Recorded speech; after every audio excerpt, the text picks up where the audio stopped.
90 రోజుల కోర్సు పూర్తి చేస్తే చాలు 100% ప్లేస్మెంట్ సపోర్ట్ తో సాఫ్ట్వేర్ జాబ్ మీ సొంతం. వెంటనే కోడ్ జ్ఞాన్ డెస్టినేషన్ ని సంప్రదించండి. నమస్తే మేడం. నమస్కారం అండి. ఎస్పెషల్లీ టీనేజ్ పిల్లల్లో మనం చూసుకుంటే ఆడపిల్లల గురించే సపరేట్గా మనం మాట్లాడుకుంటే ఇంట్లో తల్లి పిల్ల ఇద్దరి విషయం ఎస్పెషల్లీ ఈ మధ్యకాలంలో ఎక్కువగా చూస్తుంది ఏంటంటే ఇంట్లో పోరు ఎక్కువైపోయింది అన్న పదం ఎక్కువగా వినిపిస్తుంది. అసలు పిల్ల మాట్లాడాల్సిన మాటలు ఇవేనా తల్లితో అన్న స్టేజ్కి తల్లులు వెళ్ళిపోయారు. ఒక తల్లి పిల్లని ఎలాగైనా చూసేదన్న స్టేజ్కి తల్లి వెళ్ళిపోయింది. అంటే ఆ విధంగా ఆ మాటలు ఉన్నాయన్నమాట. కొన్నిసార్లు అయితే మనం వినలేము, పరువులు పోతాయేమో అని అనిపిస్తూ ఉంటుంది. ఏ మాత్రం కూడా సెన్స్ అనేది లేకుండా సెన్స్ లాస్ అయి బిహేవ్ చేస్తూ ఉంటారు. ఆ పదాలు మనం ఇంకెక్కడ వినం కూడా. అంత స్థాయికి వెళ్ళిపోతున్నారంటే రీజన్స్ ఏంటి? అండ్ ఏ విధంగా తల్లికి పిల్లకి మధ్య కమ్యూనికేషన్ ఉంటే మంచిది అంటారు? లేచినప్పటి నుంచి చాలా న్యూస్లు మనం చూస్తూ ఉన్నాం బయట. వాటి గురించి మనం ఎక్స్ప్లెయిన్ చేయాలా, లేదు అంటే ఇంట్లో తల్లికి పిల్లకే పడట్లేదని మనం చూసుకోవాలా? పిల్లలు కొంతమంది వచ్చి మా అమ్మ అంటే మాకు ఇష్టం లేదని, లేదంటే తల్లి అసలు అనవసరంగా ఈ పిల్లని కన్నామని, ఇటువంటి డైలాగ్స్ మనం ఎక్కువగా వింటున్నాం. చాలా సెన్సిటివ్ పదాలు మేడం అవి. ఒకరి గురించి ఒకరు మాట్లాడుతున్నది వాళ్ళు వింటే వాళ్ళ మనసులు కూడా చాలా నొచ్చుకుంటూ ఉంటాయి. ఈ సిచ్యుయేషన్స్ని అసలు ఏ విధంగా హ్యాండిల్ చేయాలి అంటాం? 11 ఏళ్ల పిల్లలే ఎక్కువగా ఇవన్నీ మాట్లాడుతున్నారు. ఆ తల్లులే ఎక్కువగా ఈ బిహేవియర్ మన ఇళ్ళల్లో చూపిస్తూ ఉన్నారు. దీన్ని ఏ విధంగా హ్యాండిల్ చేయొచ్చు అంటాం? 11 years అన్నారు చూడండి. అప్పటి వరకు కూడా చాలా స్వీట్గా క్యూట్గా దగ్గరకు వచ్చేసి ఫోటోలు తీసుకొని సెల్ఫీలు తీసేసుకుని స్కూల్ నుంచి వచ్చి హ్యాపీగా బ్యాగ్ అక్కడ పెట్టేసి అమ్మ ఇవాళ స్కూల్లో ఏం జరిగిందో తెలుసా అన్న ఎగ్జైట్మెంట్తో అన్నీ చెప్పేసుకుని ఒక్కసారిగా ఇద్దరికి కూడా ఒక షిఫ్ట్ అనేది ఏర్పడుతుంది. అయితే దీనికి కారణాలు ఏంటి అని తెలుసుకునే ముందు ఎట్ ప్రెజెంట్ మనకు వచ్చే క్లయింట్స్ ఎలా ఉన్నారో చూడండి. నేను అమ్మ దగ్గర ఉండను, నన్ను హాస్టల్లో వేసేయండి, పీజీలో వేసేయండి, లేకపోతే చచ్చిపోతా. 2, నాకు ఎవరిని ప్రేమించాలనే ఉద్దేశం ముందు ఉండేది కాదు. మా అమ్మ మాటల్ని బట్టి నాకు వేరే వాళ్ళతో రిలేషన్షిప్ పెట్టుకోవాలనిపించింది. 3, నన్ను కన్నారు కానీ నా మీద ఇంచు కూడా నమ్మకం నా తల్లిదండ్రులకి లేదు. కాబట్టి నమ్మకం లేనప్పుడు నేను వాళ్ళకి నచ్చినట్టుగా నేను ఎందుకు ఉండాలి? నా ఫ్రీ లైఫ్ స్టైల్లో నేను ఉంటాను.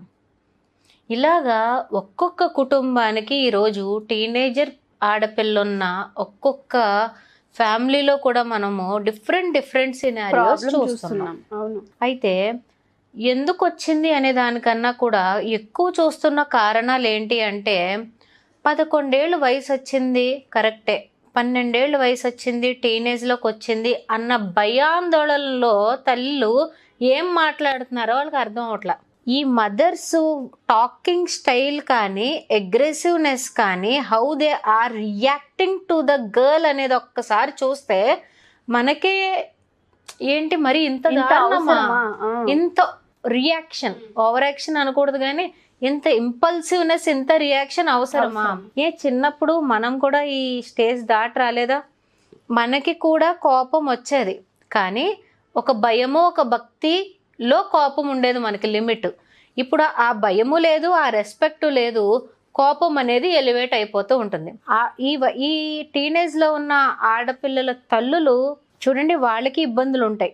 వాళ్ళు కొన్ని ఎక్స్పెక్టేషన్స్ పిల్లల మీద పెట్టుకుంటారు, ఇలా ఉండాలి ఇలా ఉండకూడదు అని అనుకుంటారు. అయితే కానీ ఇప్పుడున్న ఆడపిల్లలు మరి ఆ కాలానికి చెందిన వాళ్ళ కాదు. పూర్వం ఆడపిల్లలు మగపిల్లలు కలిసి తిరిగేవారు కాదు. ఇప్పుడు అమ్మ స్ట్రాంగ్ రీజన్ ఏంటంటే నా కూతురు మగపిల్లలతో తిరగకూడదు. 10 మందిలో ఒక 5 మందికి వచ్చే ఫస్ట్ రీజన్ ఇదేనండి.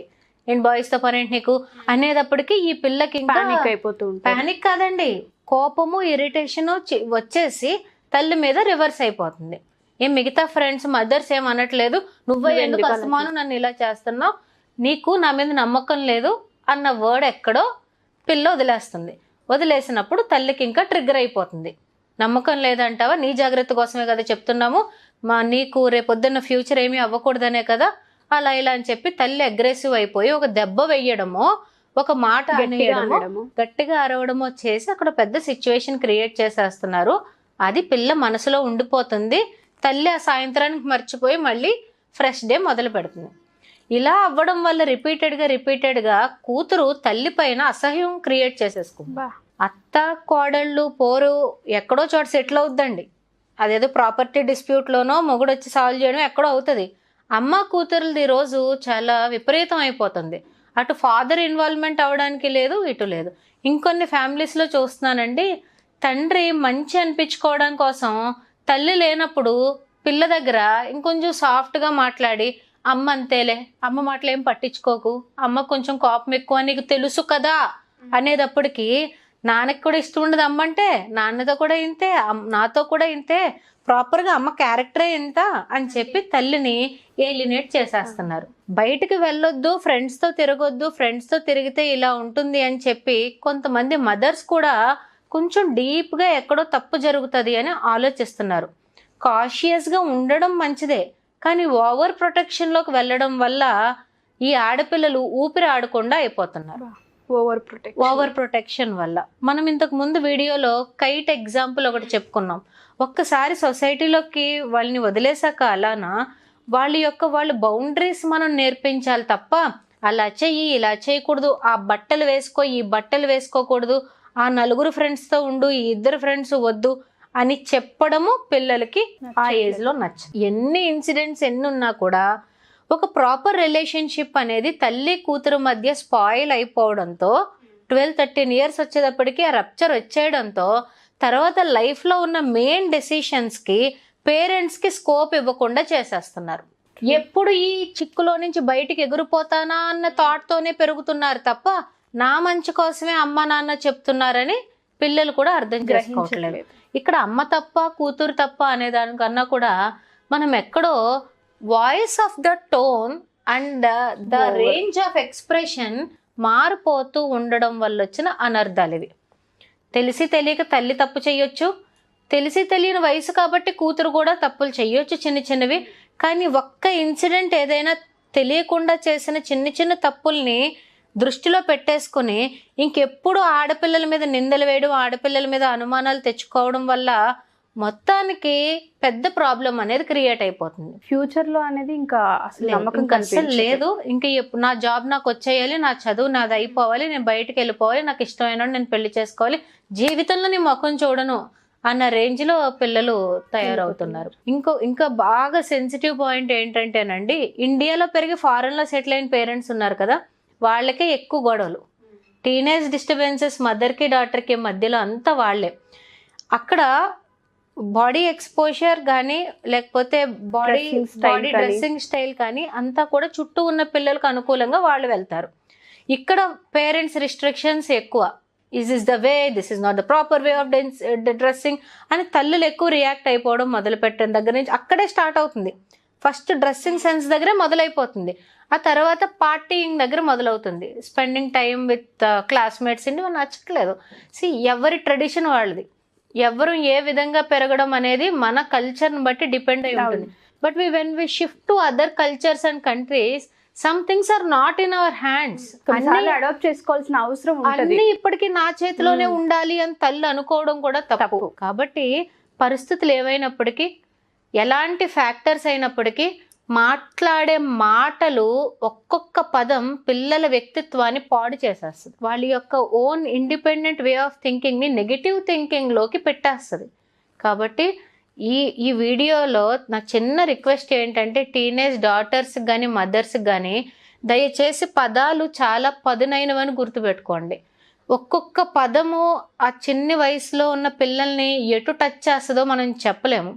మంచిగా మాట్లాడితే మంచిగా ఫ్రేమ్ అవుతారు, అర్థం చెప్పడం కొంచెం టైం పడుతుంది. కానీ ఆ పేషెన్స్ అనేది మదర్స్ మిస్ అవుతే మాత్రం ఫ్యూచర్లో ఫ్యామిలీ రిలేషన్షిప్స్ అన్నీ కూడా అసలు ఉండవండి. ఇంకా ఈ లోపు ఫాదర్కి ఎంత స్ట్రెస్, ఈ గొడవలన్నీ, ఫాదర్ ఎంత పెయిన్ తీసుకుంటారు, ఎటు సైడ్ నుంచి ఎటు మాట్లాడతారు, ఆయనకి చిరాకు వచ్చి ఒక మాటను బయటకు వెళ్ళిపోతున్నారు.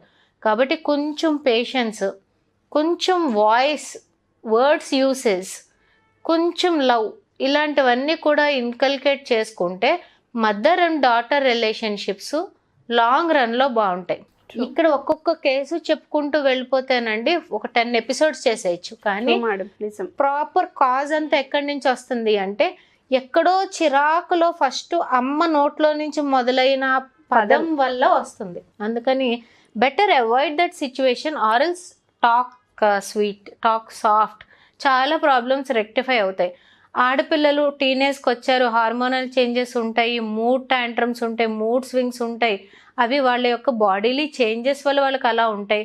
నా కూతురు ఇప్పుడే వయసులోకి వచ్చింది కాబట్టి అలా ఏదో చిరాకులో ఏ పీరియడ్స్ ముందో పీరియడ్స్ మధ్యలోనో చిరాకు వచ్చి ఉంటుంది అని తల్లి ఒక్కొక్క విషయంలో అర్థం చేసుకుని కొంచెం కామ్ డౌన్ అవ్వడం వల్ల చాలా ప్రాబ్లమ్స్ సాల్వ్ అవుతాయి. అంతేగాని ఒకళ్ళు మాటలతో అనేసుకుని రెచ్చిపోయి శత్రువులు అయిపోతున్నారు. So that's not a good sign of family health అండి. ఈ పాయింట్ ఒక్కటి మదర్స్ కానీ టీనేజ్ ఆడపిల్లలు కానీ కొంచెం వాళ్ళు మాట్లాడే విధానాన్ని కంట్రోల్ చేసుకోగలిగితే, ఒకవేళ ఇన్ కేస్ ఎప్పుడైనా మాట వచ్చేస్తే apologize, sorry I don't mean to but అని ఒక్కసారి చెప్పేస్తే మళ్ళీ వాళ్ళు బ్యాక్ టు గుడ్ రిలేషన్షిప్ రావడానికి ఆస్కారం ఉంటుంది. Thank you ma'am, thank you so much. Thank you.